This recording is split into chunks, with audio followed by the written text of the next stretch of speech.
article about a Hayabusa-powered Bond bug. I saw that. Hello and welcome to the Carbitrage Podcast, episode 106. I am Eric Berger, joined as always by my co-host Ryan Sinitsky. You know, it's been a while since I've ruined an episode. I knew you were going to keep talking, but I voluntarily started the recording during that, so it's fine. I still have my Testarossa next to me. However, I do have to go into Twitch real quick and update. This Testarossa is pretty cool. Updating. All right, Twitch has been updated. Nice. Flat 12, not a boxer actually. Fun Right, fact. it's a flat V. Yeah, it's a flat V. It's a 180 degree V12, and the reason it's not boxer is because there is a point on a V12 in which you don't have the engine perfectly balanced from left to right. Yeah, it has to do with the crankshaft. Yeah. Anyway, so remember we were talking last week about the Cavalier? Yes. So that thing apparently was offered in its last final death throes with an Ecotec engine, which brought it all the way through the Cobalt Yes. and into its replacement, which had a 1.4 liter turbo or 1.8 liter naturally aspirated Ecotec. That was the Cruze. People that own the Chevy Cruze are the same demographic that owned the Cobalt and that owned the Cavalier. Now, when you think of this owner demographic, what comes to mind?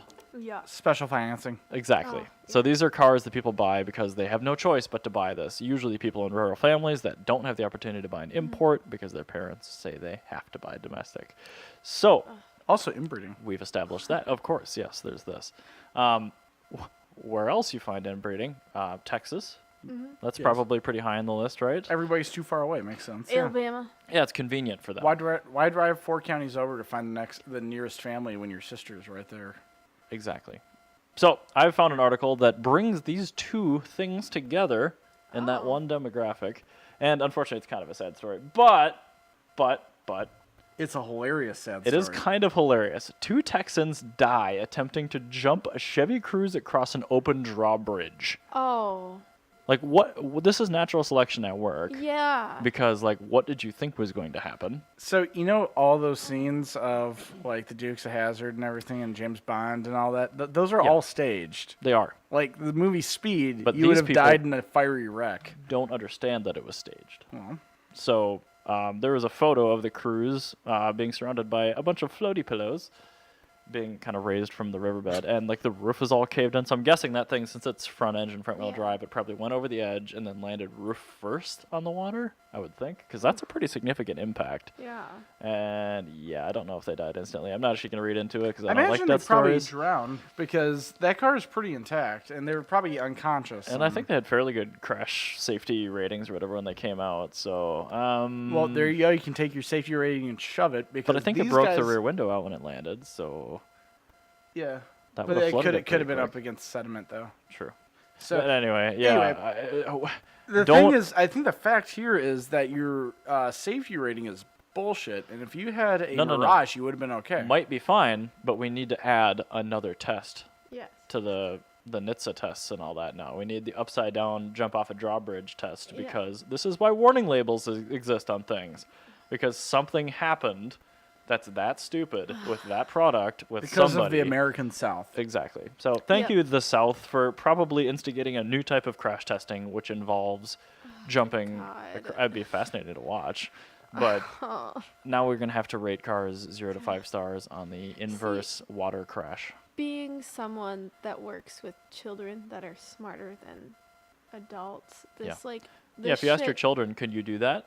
they'll be like, no. No, They'd you're be gonna- like, why would you try? Like, no. They like dig out the whiteboard and they start like doing Yeah. transient equations and And things. they'd tell you Pluto's not a planet, which That's a Kuiper Belt object now. Thank you. yeah, It's they bull crap. It's a planet. Actually, I don't get why everybody's so mad about Pluto not being a planet, because Pluto used to be the worst planet. Now it's the best Plutoid. It literally has a class of subplanets that are named after it. It's a Plutoids. Kuiper Belt object. Yeah, but I mean, like that style of almost planet, where it's a planet that hasn't quite cleared its orbit, is called a Plutoid.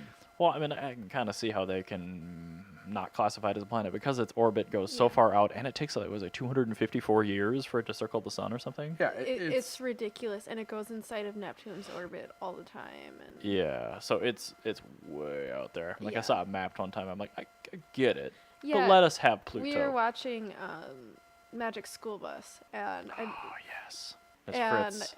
I realized Frizz? how old. Miss Yeah, Fritz. Miss Frizzle. Frizzle. Frizzle. Yes. Yeah, thank you. And my students were watching it and they were really excited and they were like, "Wait, Pluto's not a planet." And then at the end of the episode, when they're always calling into the lizard to tell them, "Oh, you got this wrong," but they're like, "It's a cartoon, so it's fine." Right. And it was like, "Oh yeah, Pluto's not even gonna leave Neptune's orbit until 1999." And then I was like, "Oh, I remember when this episode was aired."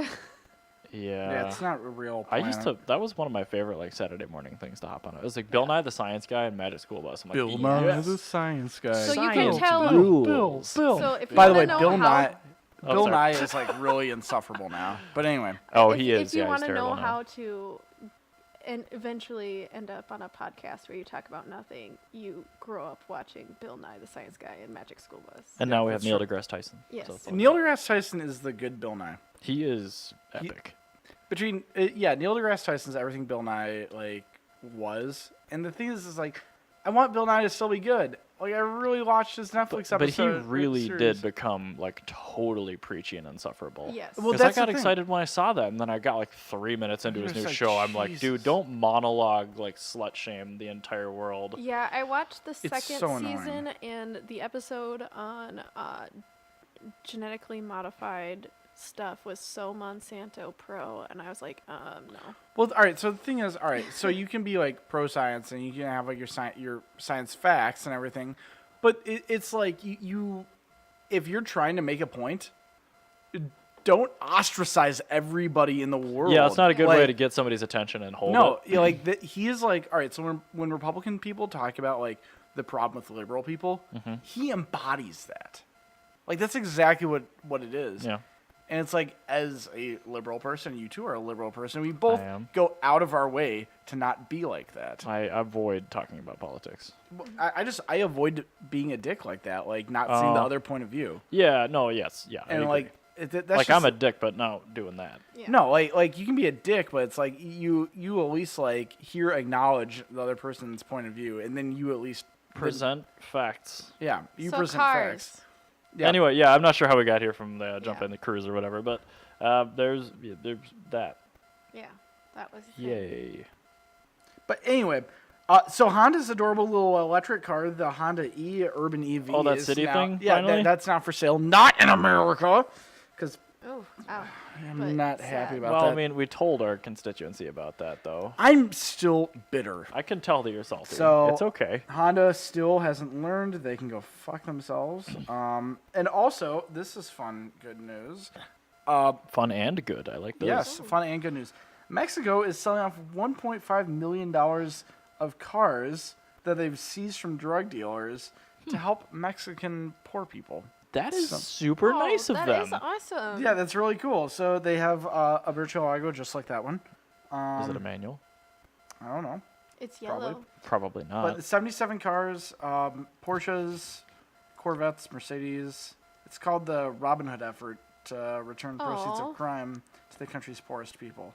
So that's very, very That's cool. really nice. I Yeah, like I'm that really happy idea. about that. That's yeah. handy dandy. I'm in the Mexico is trying so hard. Yeah. I'm in the process of trying to find the list of cars that are for sale.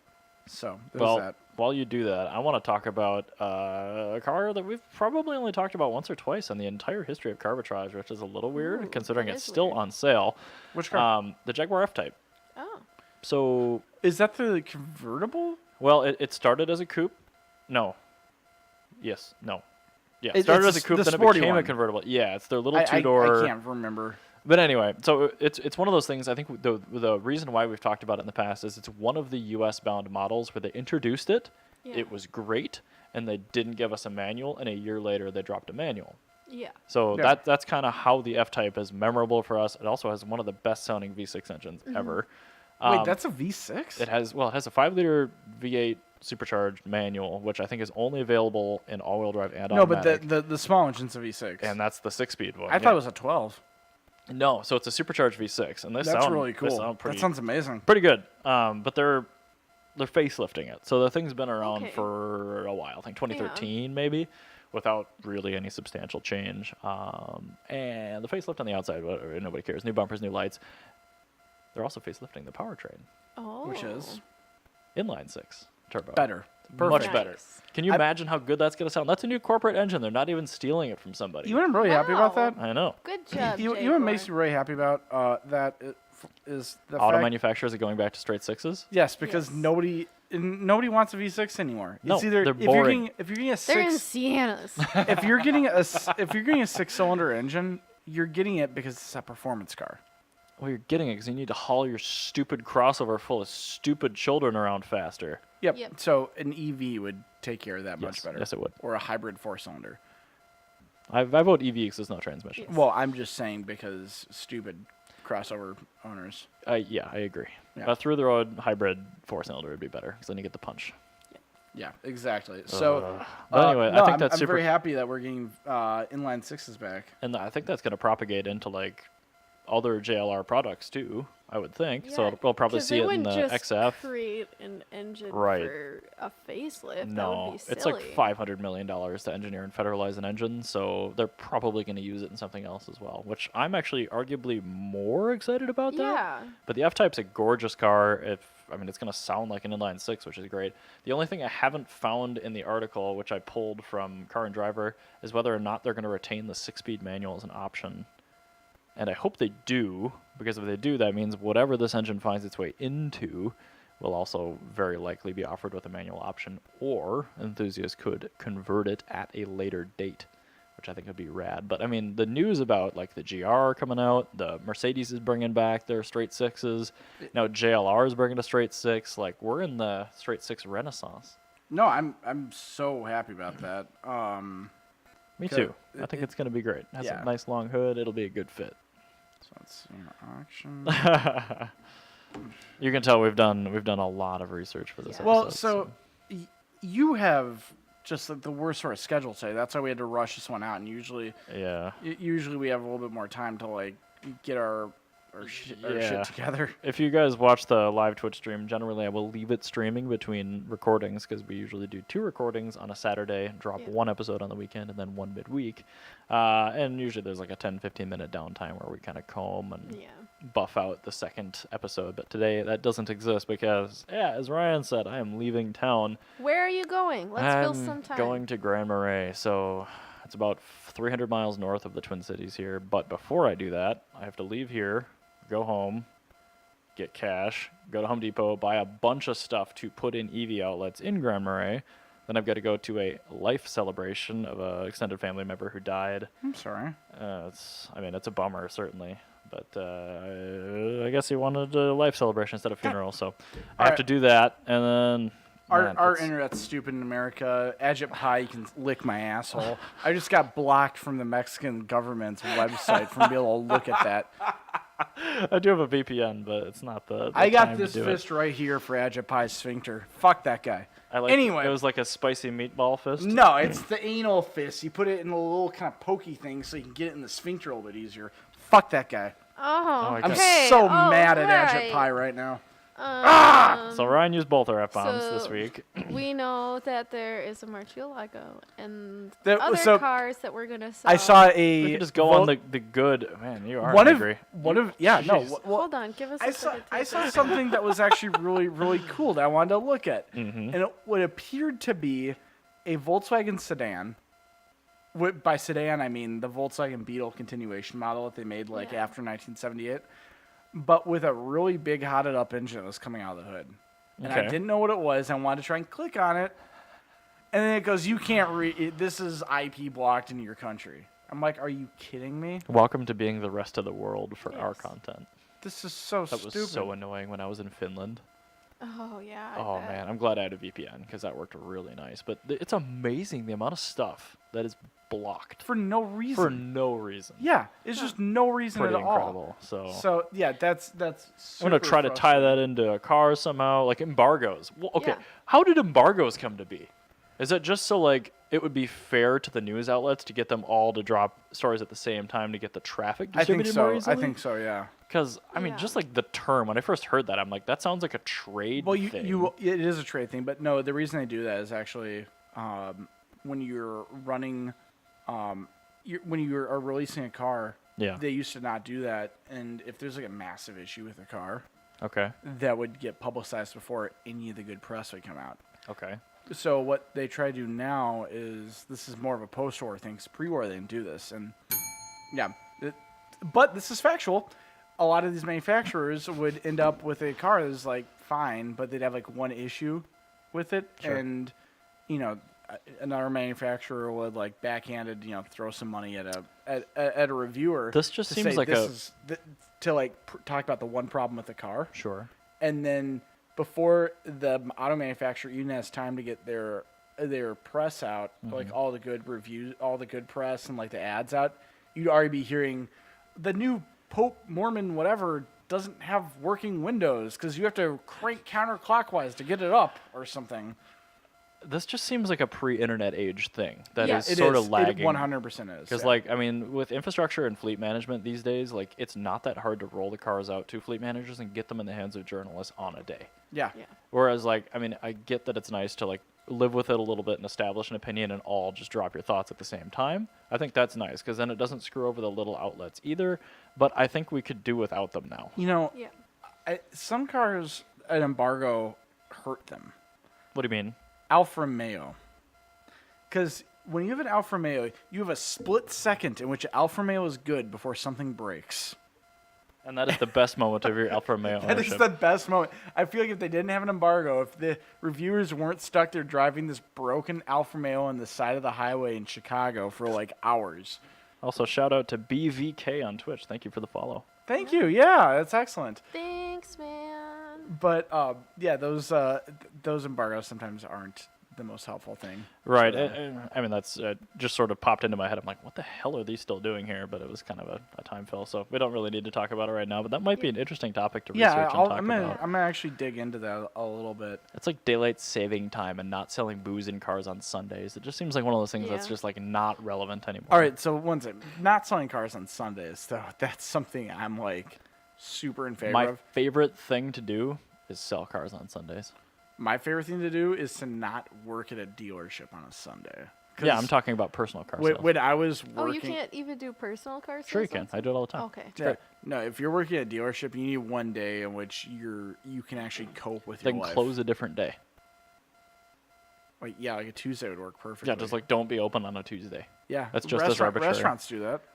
Yeah. Yeah, they're open all weekend, and then like Mondays and Tuesdays. Or just are like closed. don't open until the evening. Like I've seen more and more restaurants do that. I'm like, that's actually not a bad idea. Like if you're not like a happy hour place, just don't even open till 4. Well, that's the thing is with a dealership is they don't pay anybody anything unless they're Right. actually doing something. So right. you're just kind of And sitting who's idle. shopping for a car in the middle of a work day? Very, very old people shopping for their last car. I need a car that's gonna see me out, sport. That's when I was selling cars. Come to think of it, that was one of those things that just had me bugging out all the time. Was like when I was selling a car to an old person, I'd go like profoundly old. I'm talking like 70s, 80s. Like for legitly as far as buying a car their goes, last car. This people. is your last car. And I'm like sitting there, I'm like, dude, like your last car you're ever gonna buy is a base model Impreza. You're going out like that, and I couldn't help myself, but I tried to upsell them. I'd be like, you know what, you need to get a Outback 3.0 Touring, or 3.6R Outback Touring. Like you need to get the best Subaru you can get, because you want something that's gonna be fun and exciting and not an actual sports car. All right. Like get the one that's just got a lump of torque on it, and Just do that and cut the mufflers off it. And you can get it to your big wagon Porsche. Yeah, like, your old lady car needs to be something rad. And so The flat six is what makes that rad.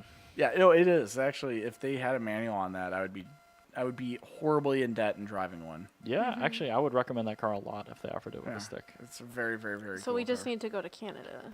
You know, I don't know fun. if they do that there with a 3.6. No, they make the 4-cylinder with a manual, Well, they used to do that here even. but Subaru is a very lazy company. They are, and I bet you- there's a transmission that fits just fine. Every single other one. You should have said there is Yeah, every other manual literally transmission. every single one. They all bolt up. Not only do they bolt up to each other, if you really, really, really want to get the worst possible transmission, you can get the 3AT automatic transmission out of a 1986 Subaru GL10 and bolt that up, and it will bolt up and work perfectly with the same starter and flywheel. So the They never change the mounting points. so the EA, Yep, the EJ, yep. The And EZ Yep. Yep. are all the same bell housing? Yes. What about the FAFB? Yep. Really? Yes. That's epic. Ryan loved telling his customers these My things. Oh my favorite goodness. thing about Subaru. This is why like I now want to put a 3-speed auto behind a 3.6. I know, like it's everybody's like people don't understand Subaru until you get one. Or an and- STI 6-speed behind an NAEA. Yeah. yeah, but that's the thing is like people don't understand Subarus because no, they are stupid. They are. mean, I am 100% aware of that. But it's they're undoubtedly the most tinker toy car company. yeah, Oh, like they just 100%. don't change things. Like the rear differential in a brand new Outback 1970s. is the exact same differential housing as the 240Z Yeah. that they sourced it from. Yep. It is a different mount, though. They have the mounting points changed because they had to change the geometry of the suspension. Yeah, that happened in like 2004, didn't it? But, I mean, still, things you can get adapter plates. That's the only thing you really need an adapter plate for. But, and even those, it moves. I think it just, all it does is it moves the holes for the bolts, like, inwards a couple inches. Sure, probably. Like, if they're that's just it. independent. When they switch to like the torsion style Yeah. rear suspension arms. Yeah, so, like, when they switch, like, the rear suspension. But, like, yeah, you can bolt up, like, you don't need any weird, like, drive shaft or anything. It just bolts on. It's the same number of splines. They just don't change things. I respect that they That's don't so fix cool. parts that don't need fixing. Yep. Yeah, and that's what I love about Subaru is, like, they just don't change it. And they're just like, yeah, we made this engine in 1969, and we're going to make it till 1994. The tooling's paid for. Yeah, It's like, working fine. It works fine. We can fix this. Like, oh, head gaskets are going wrong. What can we? What's aftermarket doing? Oh, they're doing MLS head gaskets and All right, we'll just do head those. studs instead of head bolts. All right, we'll do that. Okay. Oh, And those cost the same to do as the thing we're doing from the factory. Let's just do yeah, that. why aren't we just doing that? Like, even with the head gaskets, And they do rolling changes on the assembly line for that stuff too. totally. Yeah, and it's like with the head gaskets, that whole thing, they didn't change the head gaskets because it wasn't an issue until they found out 100,000 miles later. So, I mean, Subaru, they have their faults, but they do some really, really cool things. There is a way to buy a good Subaru. Yes. Yes, and the other beautiful thing is, as a company, as like an actual company, they're actually really cool because, they could go full Volkswagen and say like, I just don't give a shit, Yeah.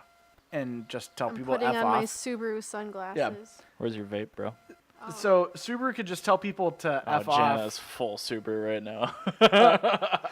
Subaru could just totally tell people to F off, like Volkswagen does. But instead, like, when your 120,000 mile Outback has head gasket failure, they're like, shit. All right, well, what can we do to help you out? Okay, well, you got a ridiculous amount of miles on your 15-year-old Subaru. Well, what we're going to do, we can't really extend your warranty that far, but we're going to give you the upgraded part. And now it's not going to happen again in the future.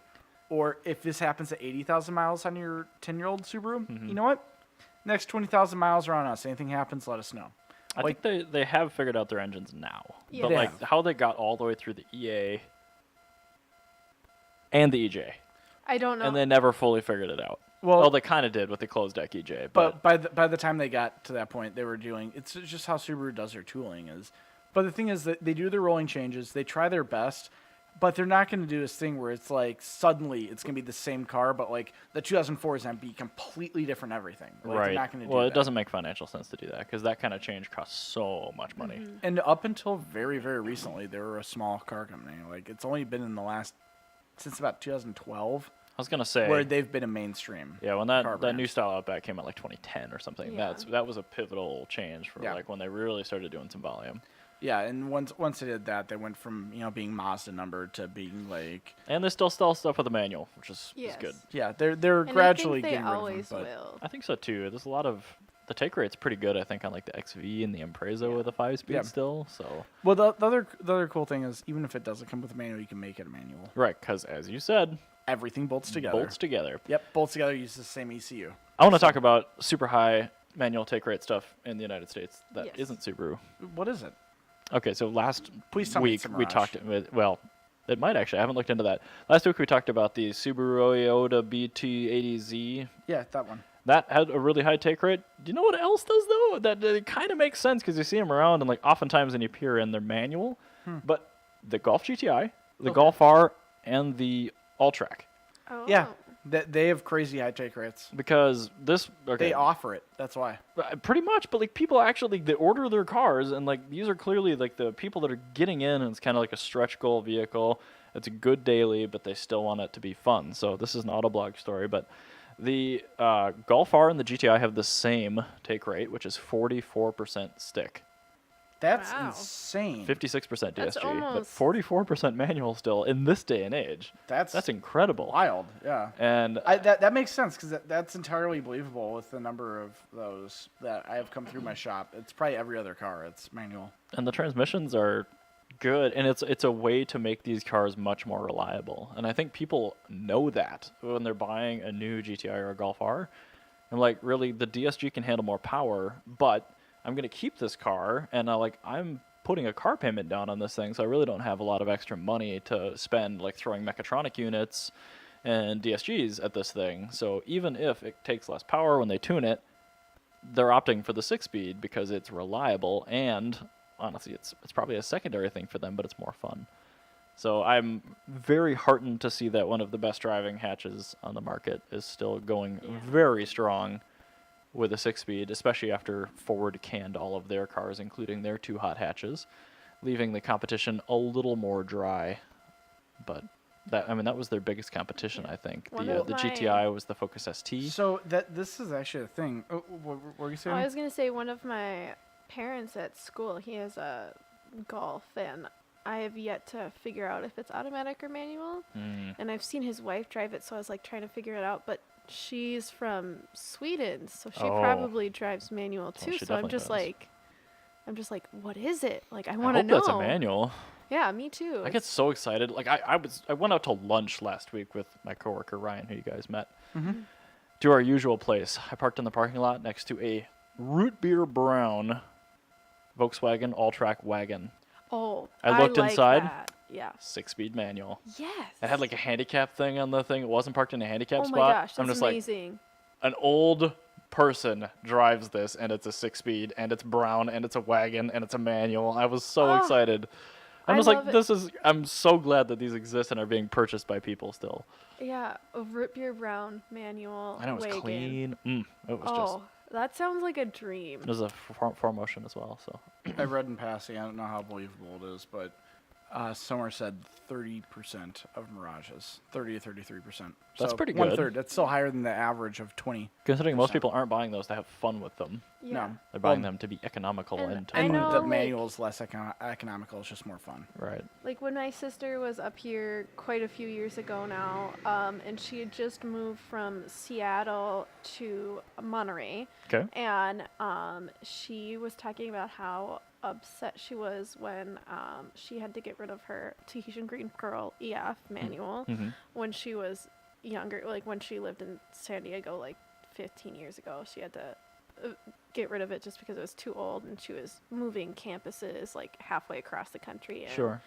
she was always looking, she loves manual hatches, and like, Good taste. yeah, and so she got a Yaris because you can still get those. Oh in- yeah. Nope, not anymore. As of this year. Oh, that's right. As They of changed this the year. body style But, now, so you they know, killed us. But Well, still, they gave us the Corolla manual, but sorry. but That still, is a like, good just car. like, you talk to everyday people. Like, she's not into cars at all. Like, but she still There- prefers the manual hatchback. There are absolutely reasons to buy a manual Yeah. that don't have anything to do with efficiency or fun. Yeah, and everyone I talk to that knows how to drive manual, that isn't driving a manual car currently because, you know, their kids have to drive it or to high school Get or better kids. well, Actually, Yeah, but- fun fact. 5 customers of mine since September have had their kids get first cars. Mm-hmm. 3 of them I've talked into putting a manual good. Nice. because they don't text and drive that way. Very fine. Yep. Yeah, Yep. good. Yeah, but like just like reasons like they needed an SUV or whatever, and they Right. just don't come in manual like Well, options. a lot of them don't. I think you Yeah. can still get like a CX-5 front-wheel drive with Yeah. a stick, but it's But, you tough. know, But they have like- to get front wheel drive. It's just like, Right. And no parent's going to do that because they're all dumb and they don't understand snow tires. Yeah. well, at that point, why are you getting an SUV? Because a commanding view of the road? I don't know. Why does anyone buy an SUV? Because you Or you want CUV. you want a commanding view of the road, and you want all-wheel drive. You want to feel better than everyone. Yeah, but you can. That's a nonsense. No, because you can buy so many sedans out there with all-wheel drive Yes. easily. Well, that's the thing is, at that point, you don't want. At that point, the most useless thing in the world is an automatic front-wheel drive SUV. Yeah. Yeah. Exactly. But people still buy them. Yeah, I will take a all-wheel drive automatic SUV before I take a manual front-wheel drive because I will not. At least then you have four-wheel drive. You can justify your SUV. Otherwise, if you're getting a manual front-wheel drive SUV, just buy a hatchback because your crossover is stupid. Now you have Right, the car I that's worth understand nothing. and agree, but that's logic, and people don't use logic when they buy cars. It's a purely don't. emotional decision. Yes, Which they're is- very dumb. People Which are is so why dumb. when I told my dad I wanted to buy a Jeep Renegade, he got on his hands and knees to tell me how terrible they are. But that's fine. I don't need to listen to other people about car choices. I just looked in this article. I want to mention the sport wagon, the Alltrack, whatever. Yes. That Yes. take rate's 28%. So Wow. over 1 in 4. But this lists Corolla hatch as 15%, and the Civic was 13.6. That's So amazing. that's considerably better. Regular Golf's 10%, regular Jetta's 7%. I really wish. I like these so numbers. this is the thing Me that too. bothers me is they don't break down The by guy in the little Jeep Yeah, I running know. around back and forth, Yeah, that that's really bothers me. annoying. Yeah. they don't break down per trim level. Oh, that would be interesting. 'Cause And you have- which trims are even offered with the Yeah. stick. Well, that's the thing. You can get the XSE with with a manual, but the Corolla hatchback also comes in hybrid. Oh. Oh, yeah. So I bet the vast majority of sales are going hybrid. Well, yeah, is this What a percentage percentage- of cars offered with a manual? Yeah, like this is exactly why I did not go into a statistics major because I would just not be able to have fun anywhere ever. Because you're just wrong. Ryan lose my would be mind. breaking it down like I already to the do last I do that in my head. molecule.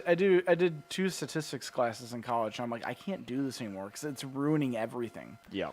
Yeah, Ryan will throw statistics at me, and I'm like, "What? Oh, okay." Yeah, so That sounds just awful. I did It's- no it definitely, I did a it Facebook doesn't do any Good. good. I did a Facebook poll where I said what's worse, white people playing the blues or Limp Bizkit, and I waited till I had 30 responses in which I could then say that exactly. I had 40 responses. Exactly 30 of them said Limp Bizkit is in fact worse than white people playing the blues. However, I broke that down, and of those 30 people that said white people playing the blues is worse than Limp Bizkit's, 27 of them were white males. The other 10, every single person that said that white people playing the blues is worse than Limp Bizkit said they were either ethnicity sorry I other started than this. white, and they were also female. So, fun fact. If you had access to my YouTube analytics, you would just never leave I would, your house. yeah, I wouldn't. I love pouring through statistics. Anyway, there you go. Manual's still selling strong. There you go. Let's move on to the What We Learned segment. 'Cause I can't handle the statistics. I learned that Ryan knows too much about statistics. I learned that 27% of my 30%, or of my 75, 27 of my 30 people, that said that white people playing the blues is better than Limp Bizkit, were white males. And I think that is shocking, that statistic, because it means that white males are the only people that listen to other white males play the blues. And I learned that Statistically Subaru only proven. has one computer model of a transmission bell housing, so they've just used it Just since the used it. dawn of time. Yes. It's wonderful. So, you know what? This should be another question that we should ask of the week is like, what weirdo Subaru build would you want to do? Seriously, yeah, that's a good Yeah. question. So I would love to put a 3-speed auto, a mechanical 3-speed auto behind a 3.6. Okay. And just put it in like a Brat, like a first-gen Brat. Yeah. I want a Subaru XT6 with a manual transmission. Even better, there's a Toyota Tacoma 4-speed or 5-speed that works with the Subaru bell housing. That makes it then rear-wheel drive. Probably the R154. All right, I'm gonna bring the non-autistic people back and Okay. say that I want the Teddy Roosevelt edition Subaru, which is Ryan Translate. That is a 2008 Subaru No, Outback. it's early, like 2017. Sorry, 2017 Subaru Outback 36R Touring, Wilderness Green with saddle brown interior. with a 6-speed manual transmission. I mean, that's the logical answer. That vehicle should exist. Yes. Yeah. I would say I ask them every time I walk into the Subaru dealership, like, hey, can I get this with a manual? I will sell my kidneys. Yep. Both of them. Both of I'll them. live on dialysis Yeah, for this car. actually, I think the Carbitrage Army should go to Subaru dealerships and demand manual Outbacks. Okay. We should just go there and harass them until they make it. You know what? I'm changing my answer. I'm putting the 36R and a BRZ. There you go, perfect. I like that. I'm still saying 36R, Toyota Tacoma 5-speed, Okay. a Nissan Just put it in a Tacoma. 280. No, 1 second. Nissan 280ZX rear diff into a 1986 Subaru XT Turbo with the digital dashboard. Okay, that'd be kind of Okay. cool. All right. There you go. Really awesome. Fair Thank enough. you for listening. Oh, and T-tops. You gotta have the T-tops. And T-tops. All And right. on the T-toppy note, we will catch you guys on Saturday. Bye. Bye.